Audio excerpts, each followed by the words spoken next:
What's going on, you guys? My name is John Lamb. I am the CEO of Fire Pickleball. We sell awesome pickleball gear, paddles, and other types of equipment. But that's not the reason I made this video.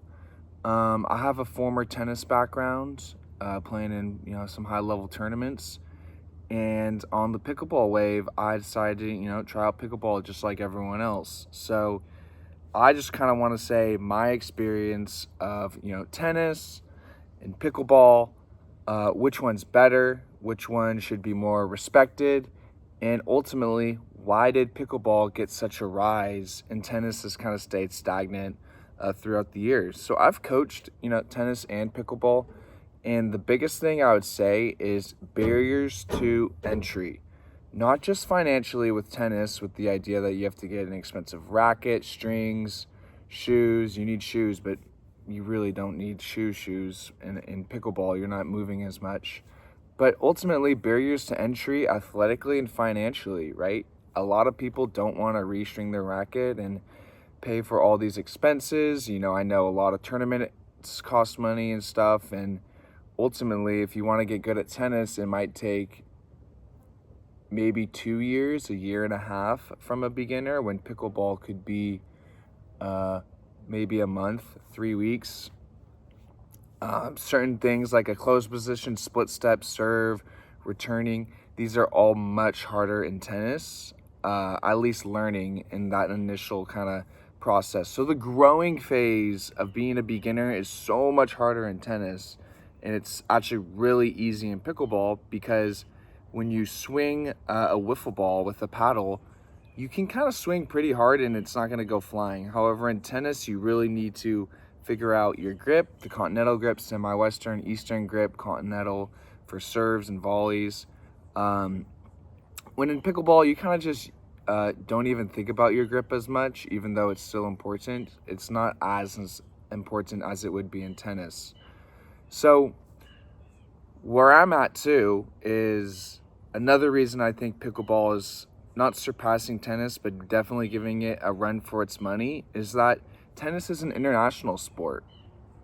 If I wanted to become a professional tennis player and do that, I would have to compete against every single international player in the world, not just from the United States. People in Europe, people in Asia, people in different parts of the country who have a different style, and going to all these, court appearances in different countries. And the reality is too, in tennis, they really doesn't pay much unless you're top 50, even then. So a lot of these pros who are super good at tennis, more so American probably, are, hey, let's give pickleball a shot. This sport's growing. The sport has investors. The sport is getting millions of dollars for the people at the top of the top, with Ben Johns, Christian Alshon, all these players who are just, getting these huge deals.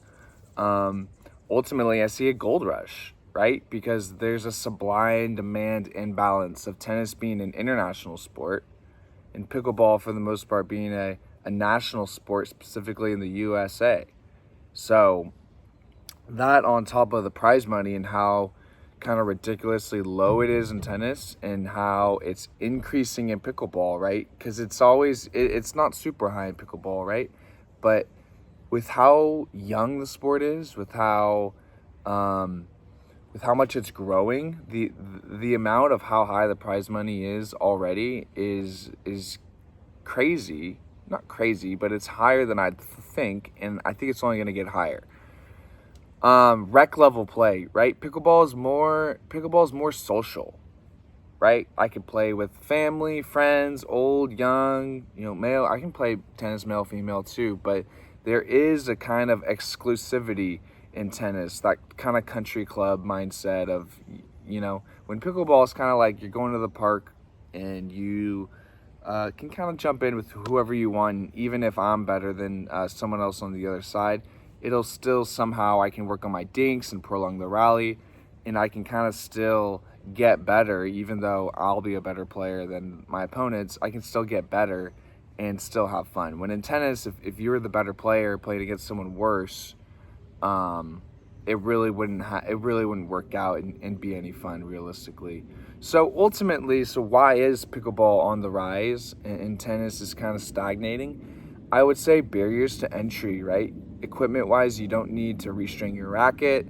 You just need one paddle, a wiffle ball, and you really don't even need court shoes. You can kind of just show up and have a good time, right? So barriers to entry financially and barriers to entry athletically too, because I think it's just the footwork is not as demanding as it is in tennis, especially as a beginner, and you have such a huge room for error in pickleball, and more people can play it and more people are playing it together, so because of the barriers being so low.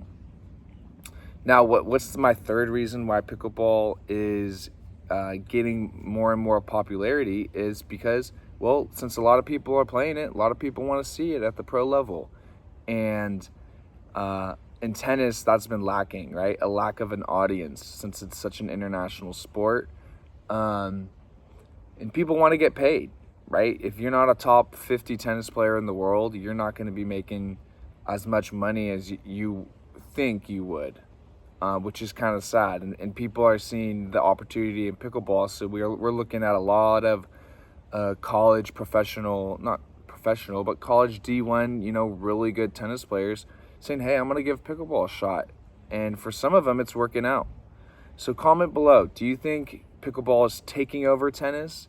Do you think they're just two different things and they both need to mind their own business? Or do you think tennis is a little bit too prestigious and just let the pickleballers pickle? I think it's really interesting. Again, I love tennis. I love pickleball. I play both. So let me know what you guys think. Again, I am the CEO of Fire Pickleball. We sell awesome paddles. Have a good day.